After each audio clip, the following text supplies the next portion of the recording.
तो चलिए शुरू करते हैं। દીકરા આ કોણ છે? માં, આ છે તારા દીકરાની વહુ. क्या बोला तूने? माँ तू कहते थे ને કે મને વિમલ ખવડાવે એવી વહુ લઈ આવજે. આ વિમલે ખાય છે અને બુધાલાલ પણ ખાય છે. ये बड़ी अच्छी बात कही आप. વિક્રમ દીકરા તું મને વિમલ ખવડાવે એવી વહુ લઈને આવ્યો. હું તો બહુ જ ખુશ છું. સહી પકડે હે. कुछ भी. વિક્રમ દીકરા તું તારી માં હાતુર તો વિમલ ખવડાવે એવી વહુ લઈને આવ્યો, પણ અમને કોણ દારૂ પીવડાવશે? बात तो सही है. दौड़ा. બાપુજી તમારા માટે તો મારા હારા દારૂની ગાડી ભરીને આવે છે.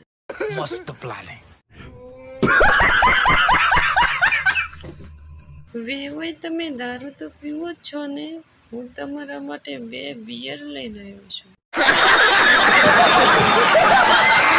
ભગવાન વિષ્ણુના કાનમાં રહું છું. હું પણ ભગવાન વિષ્ણુના કાનમાં જ રહું છું. તો આપણા બે ભાઈ થયા.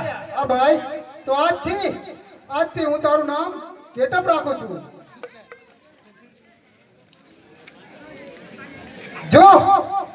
જો ભાઈ સામે જો. હા ભાઈ, કઈ જનાવર આવતું લાગે છે. ચાલ આપણે ભાગી જઈએ ભાઈ. નહીંતર આપણા બંને ભાઈઓને મારી નાખશે.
અરે તમે અમારી રક્ષા કરી છે, નહીંતર અમારો જીવ સંકટમાં પડી ગયો હતો. અરે તમે મારા પ્રભુના કાનમાંથી નીકળ્યા છો, એટલા માટે તમારો જીવ બચાવ્યો છે.